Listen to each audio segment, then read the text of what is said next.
Janine here, back with another Patreon review for you. I've been doing the Nightmare on Elm Street films. Our It's a Wonderful Podcast patrons voted for me to watch a horror franchise this spooky season, and so I've been working my way through the Elm Street films. I've also been trying to watch spooky movies or spooky season movies every day this month. So kind of trying to pepper those in with kind of doing other content and watching these films has been a lot. So they haven't been coming out with these reviews as fast as I would like, but I am watching them and I'm gonna knock them all out this week. But today I am talking about Nightmare on Elm Street 3, The Dream Warriors. And I actually really enjoyed this one. I thought it was a kind of interesting progression to the story. We are introducing a character who has this extra ability to bring people into her dreams to help her. Also, we're kind of set with a kind of group of misfit characters, misfit kids that need help, and this was such a smart and interesting way to bring Nancy's character back. She's now older, she's like a grad student who is kind of doing a lot of study with sleep, which makes a lot of sense.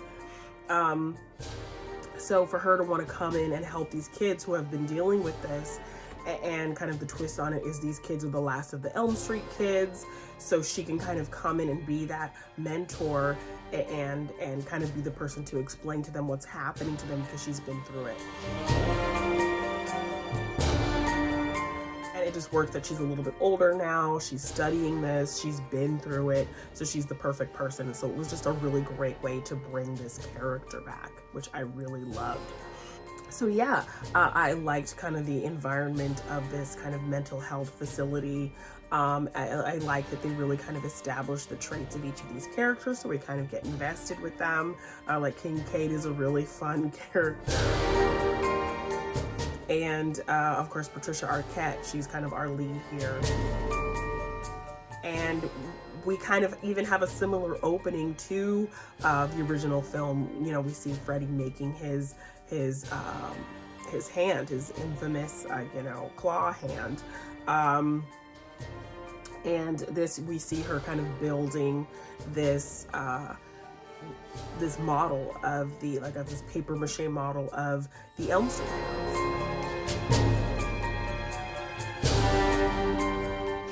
Which, after kind of seeing what I've seen so far, I'm not sure why so much focus is put on Nancy's house specifically, because I mean, she wasn't the only Elm Street kid.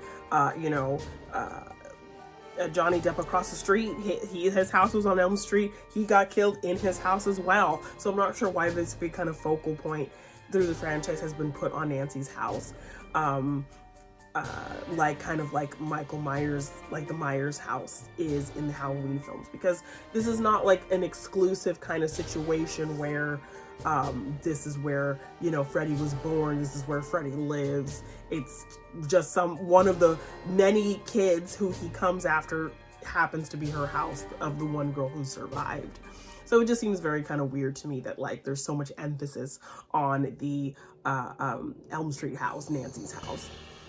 But yes, I think it's a nice parallel to see her kind of, she's putting all the ingredients for the paper mache together. There's kind of a fly buzzing around, so it does kind of have this kind of nasty, dirty kind of vibe, similar to kind of him putting his finger knives glove together. So yeah, and then to have that reveal that it is our protagonist that we're watching. So yeah, we have our Patricia Arquette is our lead character coming into this movie, going to this facility, meeting these other kids. They're all having these similar dreams about Freddy, but they don't know anything about him or who he is. We have our doctor character. He's kind of the one in charge of this group. And the other older doctor lady, she's kind of terrible. Like she doesn't seem like she wants to hear them out. She wants to kind of just write off, what they're going through as a delusion, which I guess any plausible person would, but she's not even kind of trying to understand them or, make them feel at least like they're being heard. She's just trying to write it off as like, no. She's basically like telling them that they're crazy, which I don't think that's a great thing for a therapist to do. There's another scene where the therapist is like, when one of the kids actually does get killed by Freddy, he kind of is like, he gave up and he disappointed all of us and he failed himself and he failed all of us. Like, that's not how you should probably, you know, talk about suicide to these kids. But yeah, I think the kills were really interesting. The kid with his kind of veins and tendons, you know, Freddy pulling those out and kind of puppeting him to the edge of that cliff. And you know, even just kind of seeing different versions of Freddy when he is like that kind of stop motion animation version, I thought that was really cool. So yeah, I like the concept of having Patricia Arquette's character be somebody who she can pull into her dreams to help fight Freddy, so that she's not alone in the dream world, and they're all can kind of be in the same dream together. So it starts with Nancy. She pulls her into the dream, and this is kind of, you know, she talks about how she always kind of had this ability where when she would get scared, she'd pull her dad into her dreams, and then he'd wake up and think her dreams were his dreams, and she kind of realized she could do this, which I thought was okay. That's an interesting thing, an interesting way to fight Freddy. She set up these interesting characters, these kids in this institution, and you know, we all kind of established that this is what's happening. She can bring them into the dreams. We're gonna all get together and fight Freddy. So I like that aspect of it. I like kind of this dream team coming after Freddy. But I wanted them to have stronger moments when they did face off against him.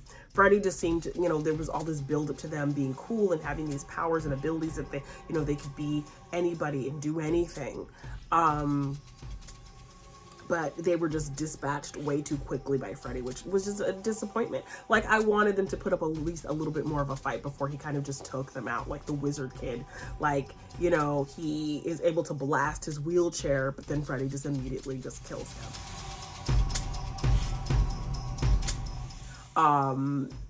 The other girl with the mohawk, and you know, she's got her knives, and she's a very kind of short knife fight with Freddy, only for him to, you know, have that very iconic shot with the needles, because she used to be a drug addict, with the needles kind of coming out as his fingers and stabbing her with them. So yeah, I wanted to see more of them really kind of fighting Freddy, and then him kind of taking them out one by one. I think that would have made for, I think, more fun, and just really kind of playing into, like, that's what you're trying to feature. You're trying to show this team being able to face off Freddy. They have these powers and abilities now that they can work with, and so I wanted to see that kind of work more into the favor of trying to find a way to defeat Freddy. So yes, I'm fine with him defeating each member so that, you know, it comes down to kind of our lead final girl person, but I just didn't like how quickly they were dispatched by him, because then it just felt pointless that they even had kind of these cool abilities that they could work with. But yeah, the way they worked Nancy into the story, and John Saxon bringing him back, because, you know, he's like the last person left who probably knows about, you know, or who she could talk to get to know where Freddy's body is, and you're adding this extra lore of finding his bones and burying them and all of that to kind of get rid of him ultimately. Then they had this nun character kind of introduced, and talking to the doctor, the male doctor. I'm not remembering these character names very well. Dr. Neil Gordon. This nun keeps appearing to him, and you know, he thinks she's just somebody who works at the hospital, only for her to reveal that she, in fact, you know, and then she kind of gives more of Freddy's backstory, which I liked. I mean, I think maybe a lot of people complain about getting more of a backstory to Freddy, but the fact, like, that they kind of give him this very twisted backstory. This young nun was locked overnight with these kind of insane people, these insane men, and they all kind of raped her, and she got pregnant, and the product of, you know, that was Freddy. I think he's like the bastard son of 1,000 psychos, or I can't remember quite the line of how they describe it, but it seems like a very kind of sickening, twisted, effed up kind of origin of this character. And I think this nun character, though, from what I can tell, is going to lead into more of this kind of church-like religious kind of I think relationship with the Freddy character. So I don't know how weird that's gonna get. I'm curious to see, but yeah, I didn't mind kind of having this ghost-like character kind of, you know, and only like nobody knows she's a ghost yet until kind of the end and you see her headstone. So I thought that was kind of like a fun little thing, having this character who can kind of come and reveal. And, you know, you're already dealing in a supernatural world where this guy can kill you in your dreams. So to have kind of this ghost character appear, I don't think is weird in terms of the story that you're already telling. And I think it was a smart way to kind of give us more of Freddy's background instead of somebody just reading it from a file or having a parent kind of go through the whole story of Freddy again. So this was a good way to give him a little bit more background and kind of having this nun ghost character kind of reveal that to this doctor. The romance kind of subtle thing that they were trying to set up with the doctor and Nancy felt a little weird, because like nothing really came of it. The chemistry wasn't really there, but they're having like kind of these candlelit fireplace kind of conversations and you know, trying to set up like how much he cares about her when you know when John Saxon's not helping and all that kind of stuff. So I don't know, it felt like a little forced, kind of this relationship. It didn't feel very organic or that their chemistry was really even working enough to have that be an interesting plot point. But it was great to see John Saxon back because he's great. And it made sense that he would have this kind of strained relationship with Nancy. You know, he saw everything firsthand. And I feel like he just can't come to terms of any of that being real, even though he saw it. So he kind of is just drinking himself away and has kind of distanced himself from Nancy because he just can't deal with this craziness. But ultimately, the therapist guy, the doctor, he gets him to go with him, and so they kind of go on this mission, and John Saxon wants nothing to do with it, and he has to kind of force him to help, which was kind of a bummer. I wish that they would have made him more kind of like, you know, Nancy is right, we did see this, we did witness all of this, and let me step up and do this to help my daughter. Like, so I wish we kind of would have gotten more of that kind of vibe from the character before he was kind of just unceremoniously dispatched. So that I wish they would have gotten a kind of Nancy and Dad kind of redemption, familial kind of a moment, which we think we get that at a certain point when they're all kind of in the dream world, and he kind of comes down and talks to her, but it's Freddy, and he ends up killing Nancy. So yeah, I mean, am I bummed that Nancy gets killed? Yes, but I think they worked it into the story well, that she kind of went out as a hero, doing what she could to protect and help these kids. So I appreciated that they at least gave her kind of a hero's death in this moment, and it wasn't like just very lazy or off screen, because, you know, you've seen franchises do that to characters, which I think we do get a little bit of that in the next film. Like, you have your kind of established characters just to kind of kill them off unceremoniously. So I do like that they gave her kind of this hero's death, and she goes out fighting and on all of that. Some really great visuals here in terms of things that we see in the dream world. Like I said, the puppeteer death was really cool. There's this big kind of Freddy worm thing. Just kind of the different effects that happen and the different kills, I think, are really cool in this movie. Of course, the practical effects are always great in these films. Like I said, like, this franchise freaked me out, like me at 8 trying to watch that first movie in this franchise, and his makeup just looking so disgusting that I could not eat pizza for a decent amount of time because it just reminded me of his face.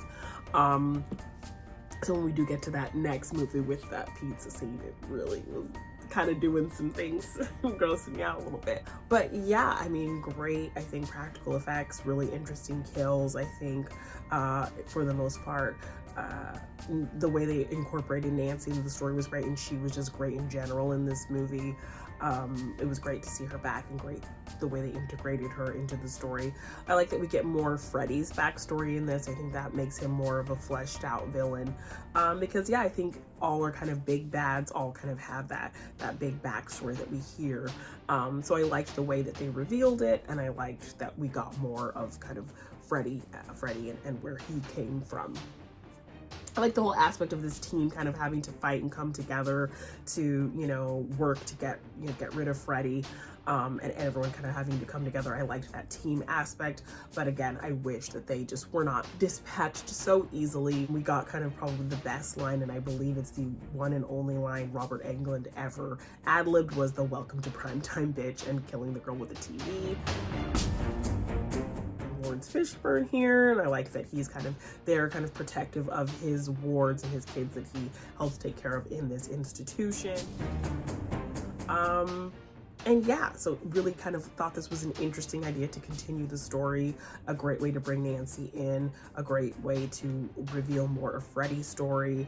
You know, it made sense the way they kind of had the plan or the thing that you had to do to get rid of Freddy, which the nun ghost, Freddy's mother, ultimately gives the information of how to get rid of him. So I'm glad that they kind of gave us a thing like, okay, this is how you can ultimately get rid of Freddy, which of course gets completely negated from some dog piss fire that happens in the next movie.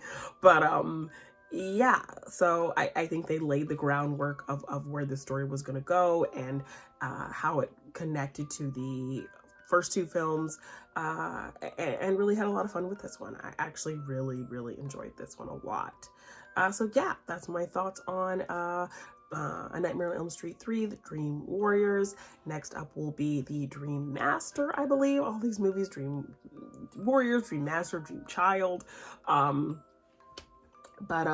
Yeah, really enjoyed this movie, really enjoying these films thus far. As a franchise, I'm really having fun with it. Different director kind of perspective as well, but all feels very kind of the same style. So yeah, really enjoyed that.